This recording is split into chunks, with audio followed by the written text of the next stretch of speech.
This is a realization of the universal control of the divine presence beyond human consciousness, beyond time and beyond space. It is the same as Ishwar, Brahma, Purushottama, Paramatma, Guru, God, True Self, Cosmic Consciousness, Satchidananda, the Absolute Truth, and the omniscient, omnipotent and omnipresent reality. It is the same as Mahakaran, the Supreme Controller, the Supreme Orchestrator, the NAMA. It produces and destroys billions of events and things ranging from cosmic phenomena, earthquakes, volcanic eruptions and tsunamis. The space and time are contingent in it. It produces, evolves and destroys the mass consciousness and mass conscience. It generates and destroys the colossal creativity, noblest thoughts, genuine feelings, burning passions and human behavior. It brings about the rise and fall of empires. It flares up wars and cataclysms and brings end of them and ushers in the peace. This Nama produces the global mega process of orienting billions of us to it through the practice of NAMASMARAN. How does this realization bring peace, sir? That is a good question. It has given me a great awareness that the process of Namasmaran going on for a millennia produces myriads of concepts, ideas, revelations and motivations, including the concept of total stress management, including the concept of holistic renaissance, including the concept of super living, including the concept of holistic health, including the concept of total well-being. Thus, whatever we discussed are mere effects, functions, contingents or products of the Supreme, namely the Nama, the Ishwara, the Parabrahma or cosmic consciousness. That is the true self, that is Guru. I see clearly that neither the development nor the fate of what is written or spoken or conceived by us, that is including the total stress management, it doesn't belong to me. Since I have no control over its development, it has happened through me, it is not deliberately conceived. Since I have no control on their development and their fate, the worry about their future and anxiety of every kind begins to disappear and peace begins to prevail. I will clarify again. What I mean to say is that once I realized that total stress management is a small output, a small product of the mega process which is going on for millennia, that is Namasmaran, which in itself is a product of the trans-temporal reality, that is the cosmic consciousness, that is Guru. And once this is realized, then that ego which is combined, which is coupled with the burden, that ego makes you think that I am going to conceive, I am going to develop this perspective, I am going to develop this total stress management and it is going to help the world. Now this concept, this idea born out of ego vanishes when we realize that the concept of total stress management is itself a product of Namasmaran, the process that is going on, and Namasmaran itself is a product of Nama, that is trans-temporal reality. Then we automatically become the puppets in the hands of the God, and we therefore lose the excessive burden that we take unnecessarily on ourselves and we become freed from that burden. That is how the peace dawns on us. Can you please explain this point further? Yes, universalization of NAMASMARAN embodies SAMASHTI Yoga. SAMASHTI is the universe of yoga, that is unity.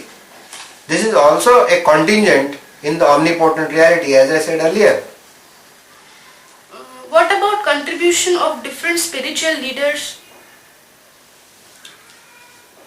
I understand what you mean. There are several leaders all over the world who are preaching spiritualism. Now, what all I would say is that all these efforts are inevitably conducive to what? They are inevitably conducive to the total stress management, the total well-being, or whatever is called in terms of Sat Yuga.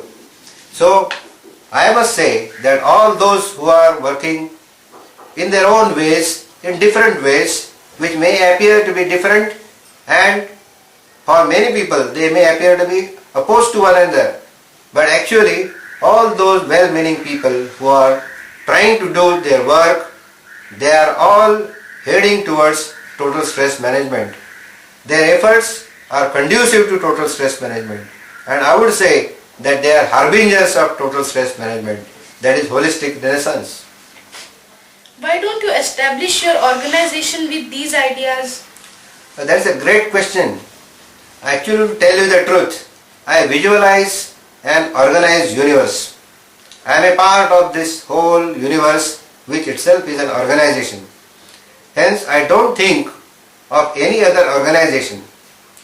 If already I am organized in the universe, as a part of universe, and if I see the universe as an organization, why should I establish another organization? I feel that it actually creates a separate identity. So why should I invite for a separate identity? Isn't that counterproductive? I think so. Okay. Can you elaborate further about the peace? Yes, of course.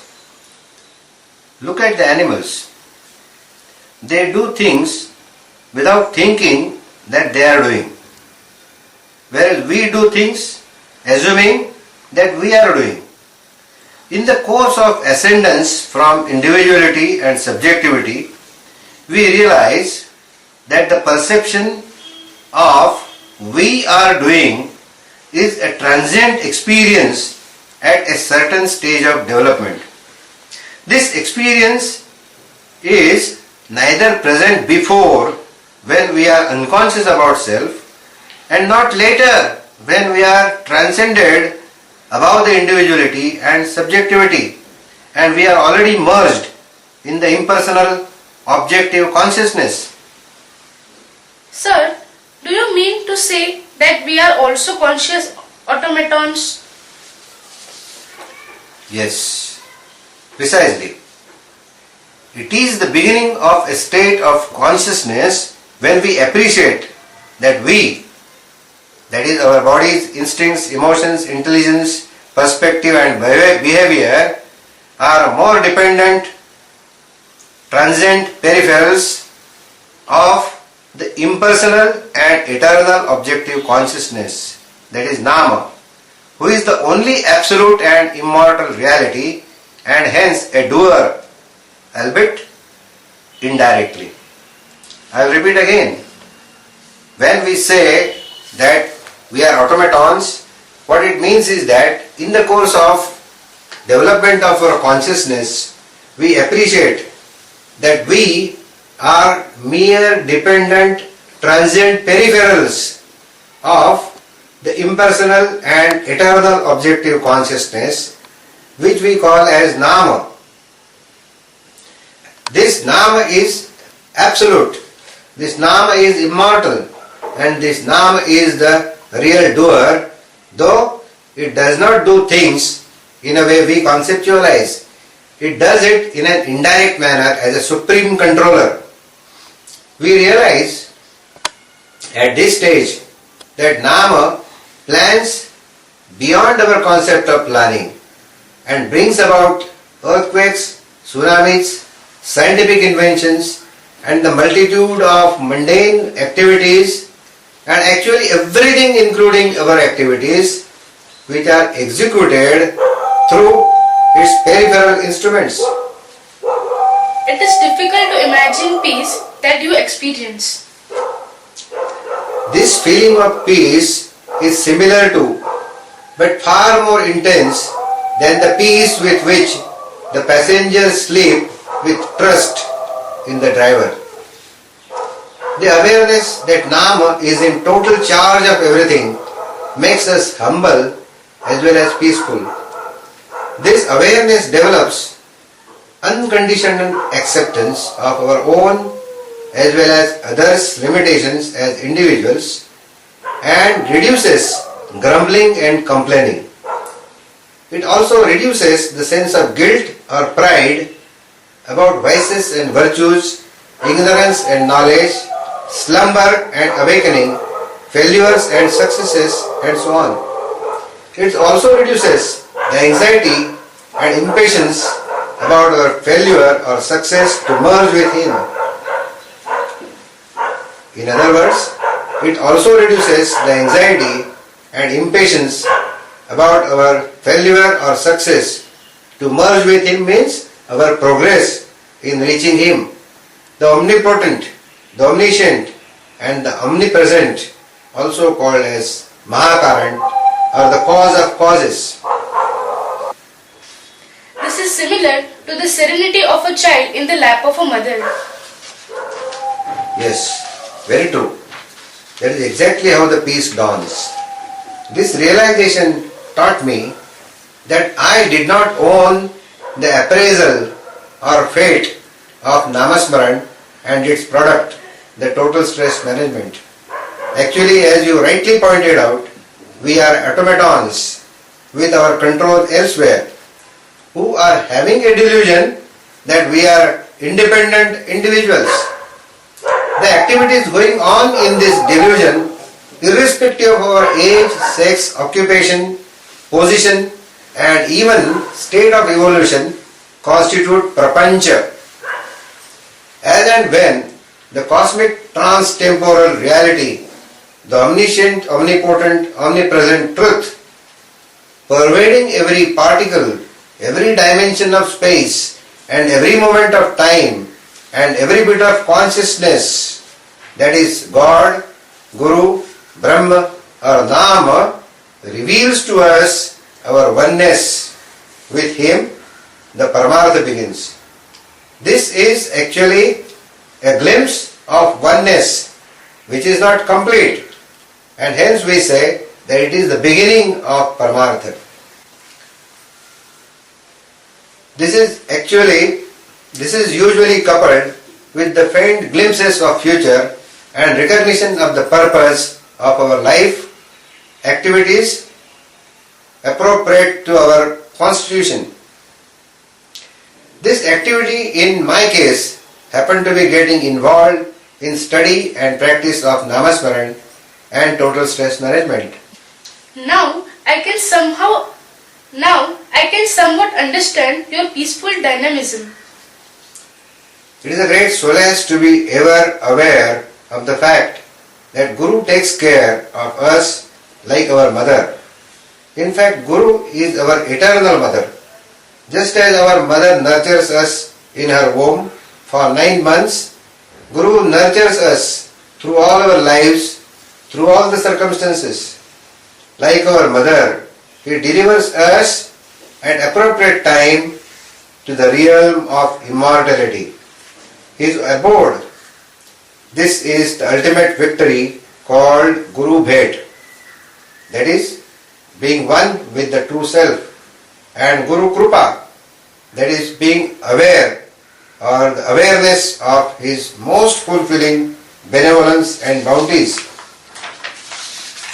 Sir, even though I understand what you say and would not like to refute it, isn't difficult, at least initially, to believe that Guru does everything, including whatever we can or cannot witness. This question does arise initially. It is because we have not yet experienced the total control of Guru. Even if we repeatedly reiterate that our Guru is none other than the Almighty Himself, we are always influenced by and involved in His personal life, His nature, His charisma, His feelings, His articulate preaching, and His supernatural and superhuman feats, all embodied in His human form. This is our view about other mystics, prophets, and incarnations as well. All of them, while extraordinary, superhuman, and supernatural, still have limited capacity as individuals. Since in their human form they don't govern the complex scientific inventions, rapidly developing intriguing technology, world wars, earthquakes, tsunamis, volcanic eruptions, and several cosmic phenomena, we find it difficult to believe in the fact that Guru does everything.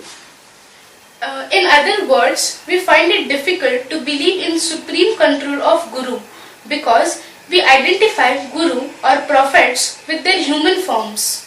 Yes, that is exactly true. They appear to be the contingents in the cosmos to us because we think that they are their bodies. We feel that they are contingents in the cosmos. The events in the universe appear to be either the products of the concerned individuals or teams or impersonal, unplanned and automatic.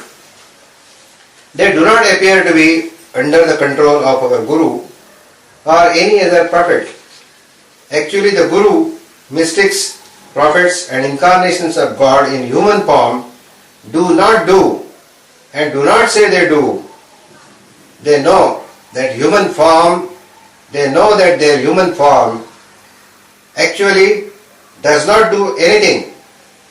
Their human forms are merely the peripheral instruments through which the events are executed, not caused, not designed, and not controlled.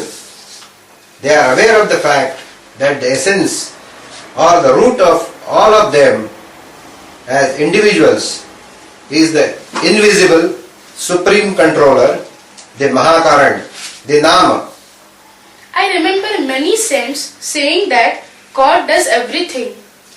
Yes, moreover, when it is said that Guru does, it does not imply an action such as driving a car, delivering a speech, or cooking.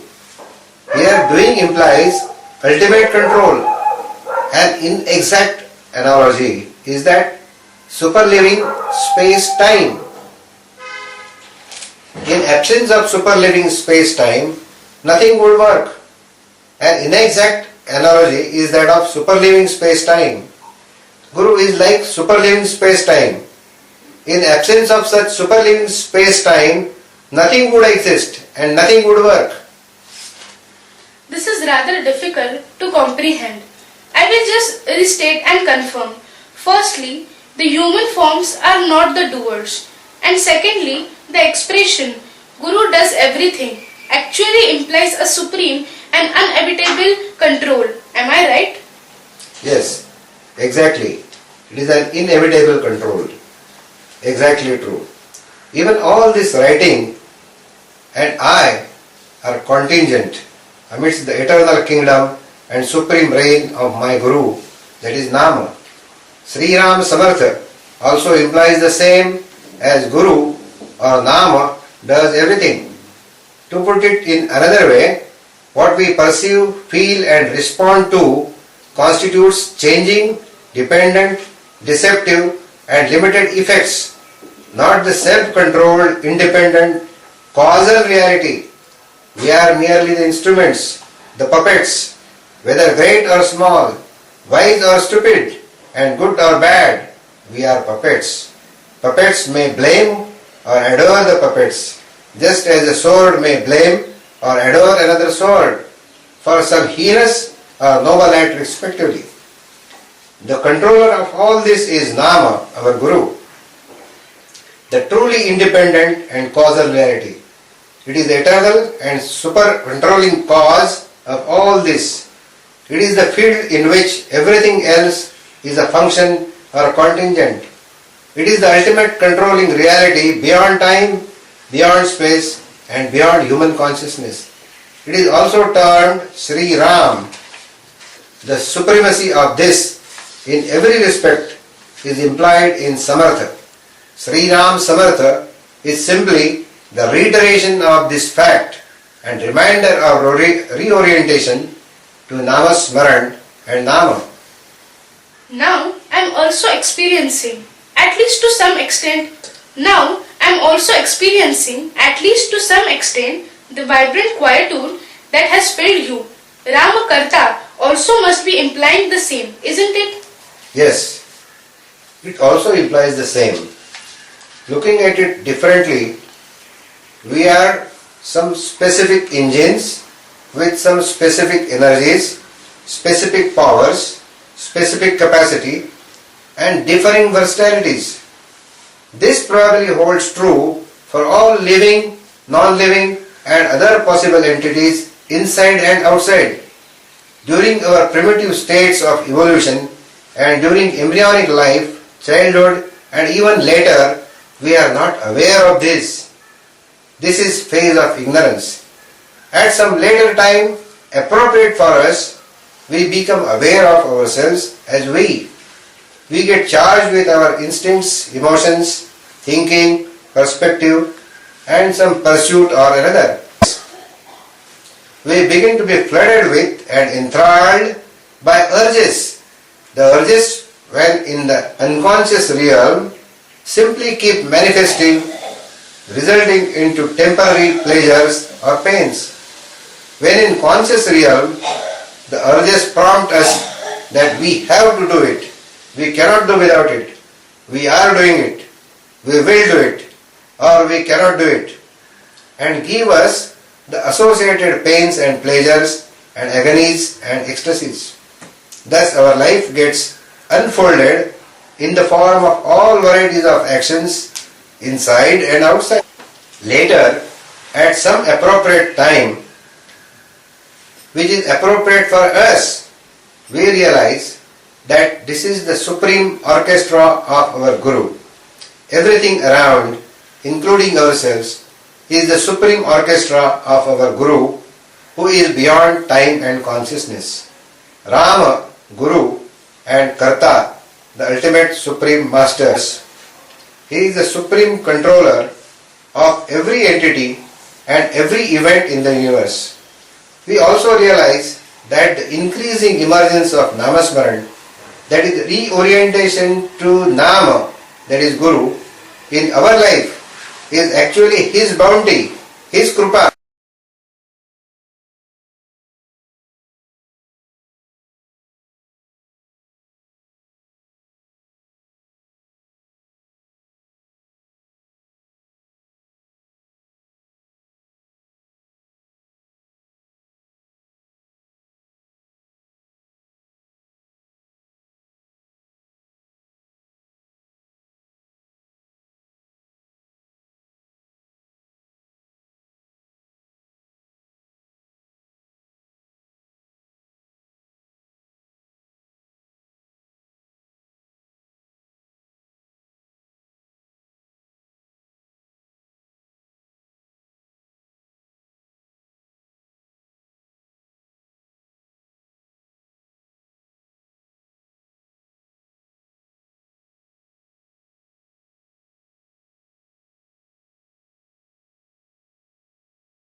We become increasingly grateful as we begin to get an increasing and pleasant assurance from Him that He is always, literally always with us, nurturing and blossoming us inasmuch as the whole universe. By now, it must have been clear to you that this is a matter of study, practice and experience, not of casual or cursory belief or disbelief. Sir, I have begun to experience the victorious revitalization. I thank our Guru immensely and wholeheartedly for initiating, enlivening, empowering and enlightening me to be involved in his greatest ever bounty, namely universal mega process of NAMASMARAN and total stress management through you. सर्वेत्र सुखिनः सन्तु, सर्वे सन्तु निरामयाः, सर्वे भद्राणि पश्यन्तु, मा कश्चित् दुःखमाप्नुयात्. This means let all of us be happy through empowerment for universal perspective, vision, thinking, feeling and working for simultaneous individual and universal blossoming through freedom from suffocating superficiality and petrifying pettiness.